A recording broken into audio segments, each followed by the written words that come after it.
have a special program, and we're delighted to welcome to us to City Hall and to the city of Burlington, the Reverend Nelson Johnson, who is presently, as I understand it, living in Richmond, Virginia, and who has spent a great deal of time in Greensboro, North Carolina. And Reverend Johnson is in Burlington today to help us commemorate the life and the death of Dr. Martin Luther King. And today is Friday the 15th, and he has just spoken at Burlington High School, made some excellent remarks there. And tonight he'll be speaking at a ceremony that we're going to have here at City Hall. So you will be watching this program 4 days after this series of events. What I wanted to do is, well, first, let me welcome Reverend Johnson to the city of Burlington. Thank you. I guess that the weather is a little bit different here than it is in Virginia. It is the coldest place I've ever been in my life. To just be blunt about it. And to the point, that I'm trying to tell him that today is not cold. It's actually not bad. Yesterday was the cold day. Why don't we just start the discussion? Talk a little bit about the life of Martin Luther King Jr., what he stood for, how the media presents him to the public today, what's the relationship to the media presentation to the real man and his importance in American history? Actually, I think one of the tragedies involved in the celebration is a tendency toward trying to distort the image of Dr. King such that it, in some sense, glorify the past, but justify the status quo. And by that, I mean that it's as if the job is done, and there are a lot of references to his statements, and many of them are out of context. And to my mind, the way that we need to think about Dr. King is less in terms of just statements that he made. Is to try to see the relationship of the man to the people and to his growing understanding of the causes that were responsible for the dehumanizing conditions of the people. And he started at one point, and he continually grew in his understanding, such that by the end of his life, he was very clear that the social structure of the United States, and I think he used the example once that we're charging for water, when the world is full of water. And while that might seem simplistic, he was really making a point that everything here is set up in such a way that people are overcharged for it, and that the means whereby people can become full persons economically and to relieve themselves of this kind of degradation, that it was not just an individual matter, that it was a matter deeply tied into the ideals and the social structure of the United States. And I think that point is being lost in our celebration of King. And I think not by accident. I don't know, in fact, how many of the viewers fully understand how King was perceived in the last years of his life. Today there's a national holiday in his honor. Everybody in the world says, what a great man, da-da-da-da.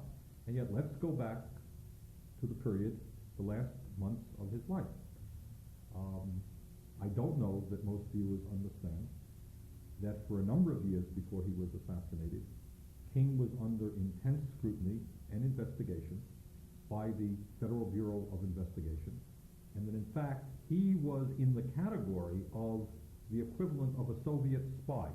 In other words, the kind of investigations that surrounded his activities, and the kind of phone tapping and the kind of pursuing was equivalent to somebody who was a known Soviet spy. He was considered to be, by J. Edgar Hoover and the FBI of that time, to be a major enemy of the United States government.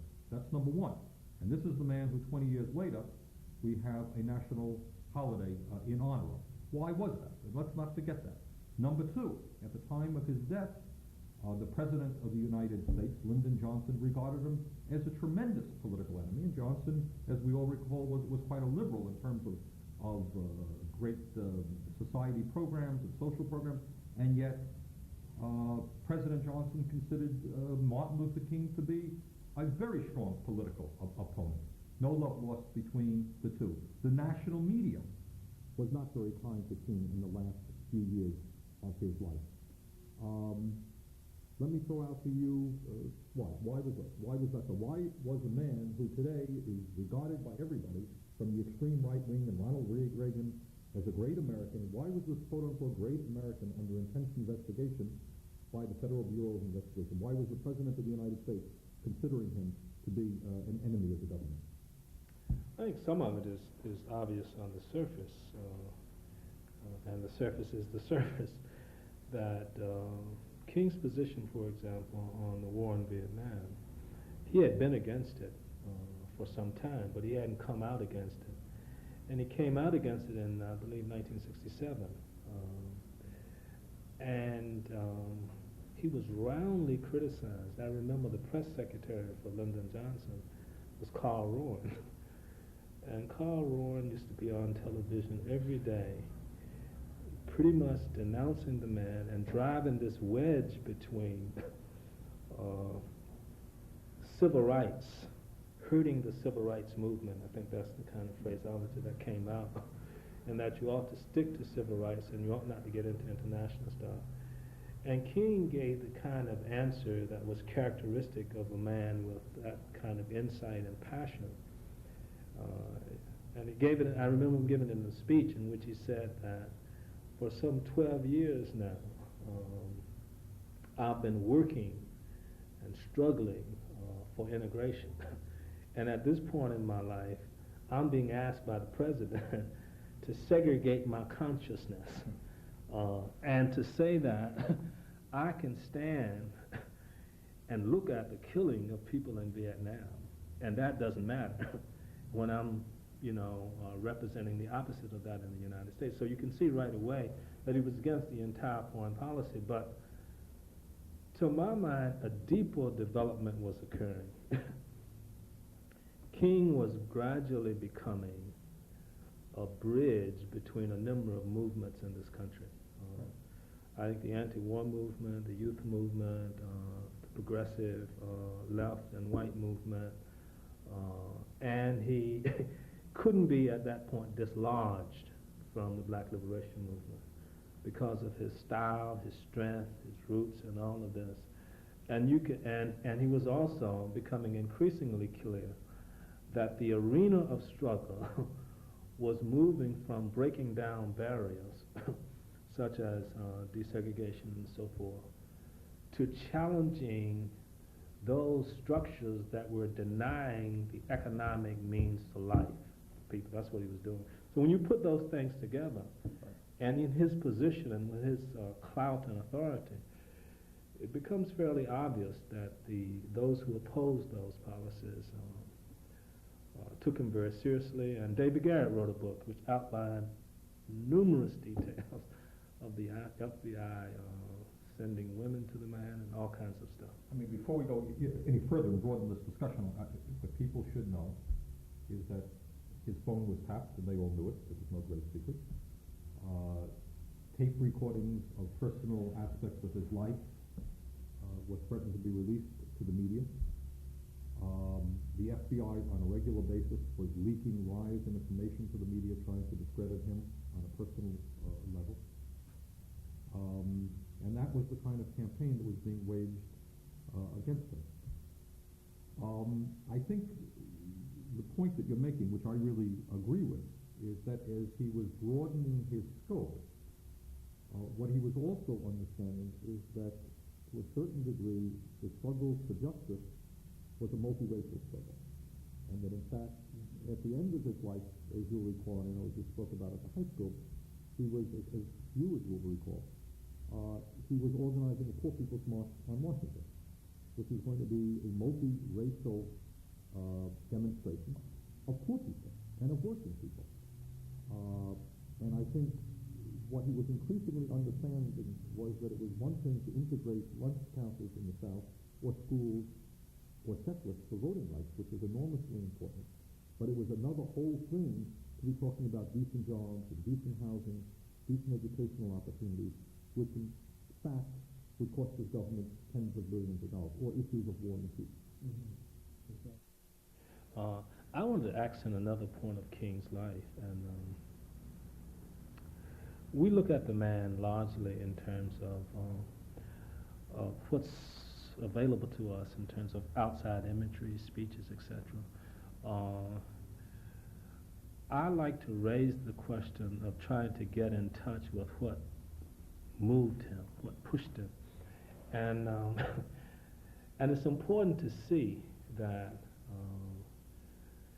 it really took something to over and over again confront the nastiness of racism in the South, day in and day out, to be harangued and spied upon, and to still call for the lifting up of the very best in humanity. Okay? How do you put that together? Because that generally leads to a reaction to that, eye for an eye, type of a thing. I think the man was really driven by a profound understanding of human beings and a love for them, okay, that went beyond superficially what they did on the surface to recognizing something deeper and more basic in them, that he truly believed that creative work would give rise to. Now, one of the points that I have a little concern with now is how we interpret what he did. King recognized that you had to have love and power, and that they were not in contradiction to each other necessarily. So economic boycott and this Poor People's March was in effect, and it was a conscious plan to disrupt the normal operations of the government, which is a form of power, And he was willing to do that, not because he liked disruption, but because he loved the people. And that one we can never let loose of, otherwise we lose hold to who King was. And I just wanted to emphasize that point for our audience. And in connection with that, let me just say this before I let this point go. I'm really disturbed about how he's being trapped into a single principle or a single statement, and you have no sense of the man when you say he was mainly nonviolent. Okay, he was thoroughly, authentically, fully pro-human and willing to search for new ways to do things in order to move toward the realization of the full human person. You can't trap him into any one tactic or any one simple principle. I remember something, I think it was a point that he made when we talk about violence.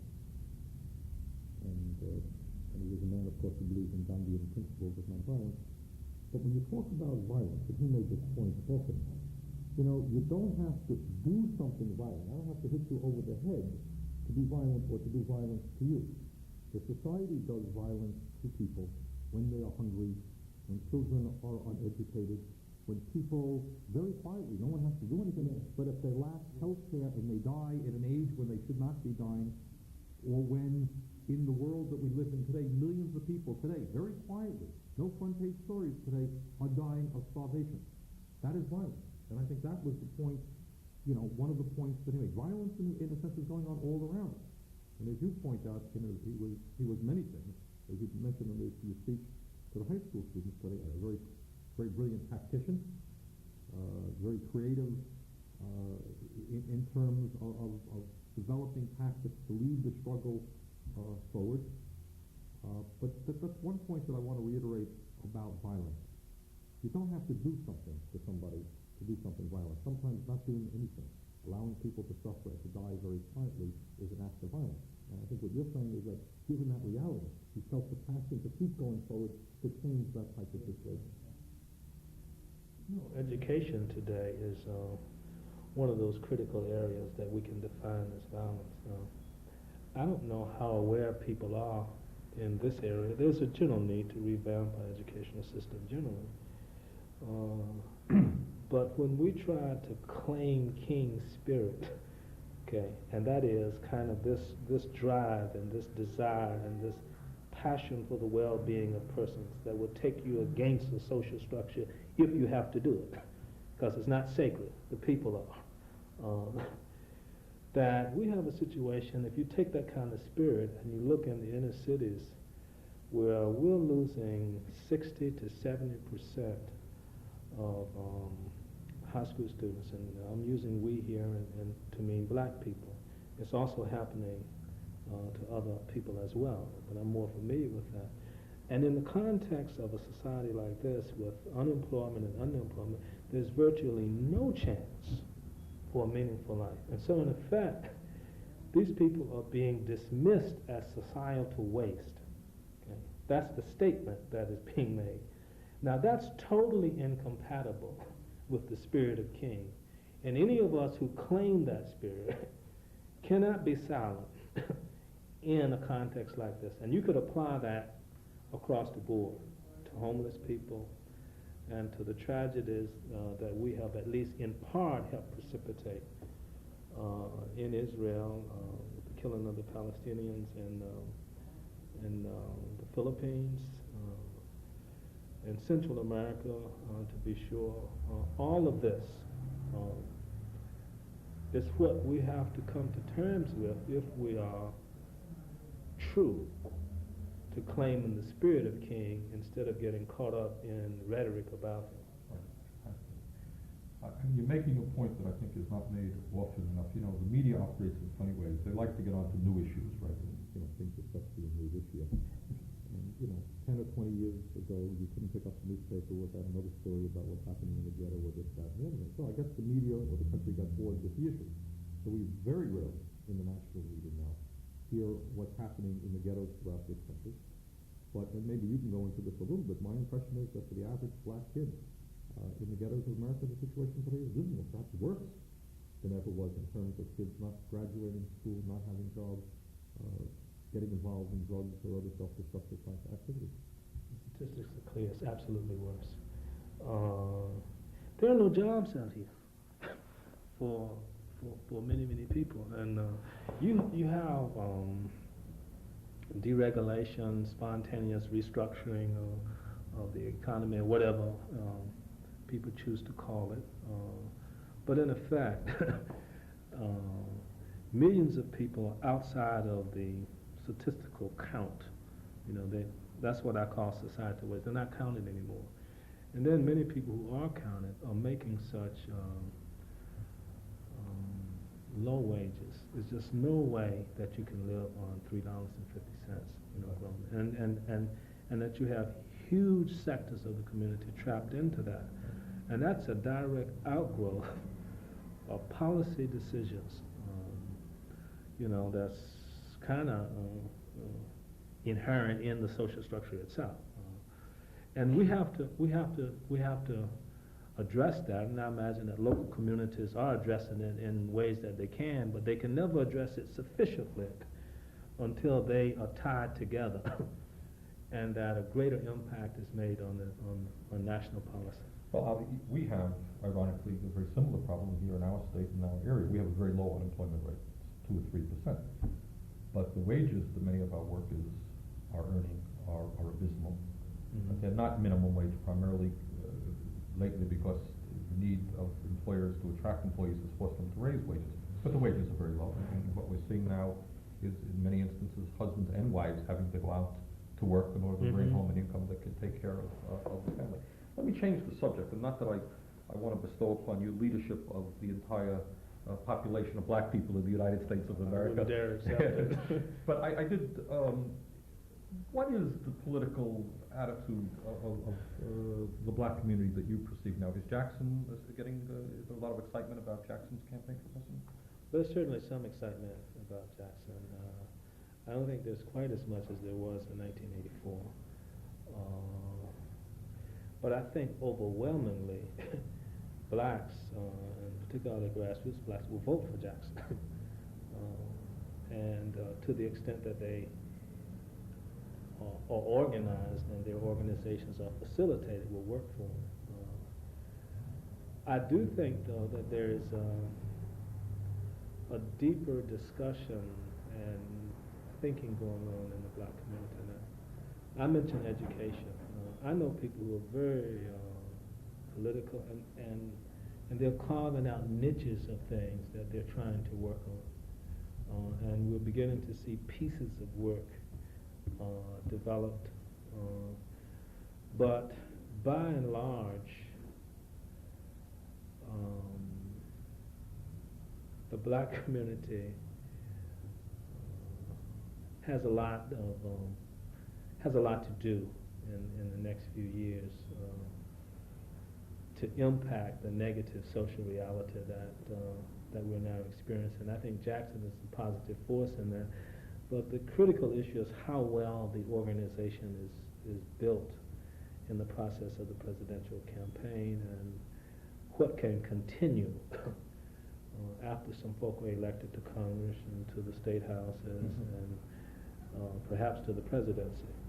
You know, it's funny.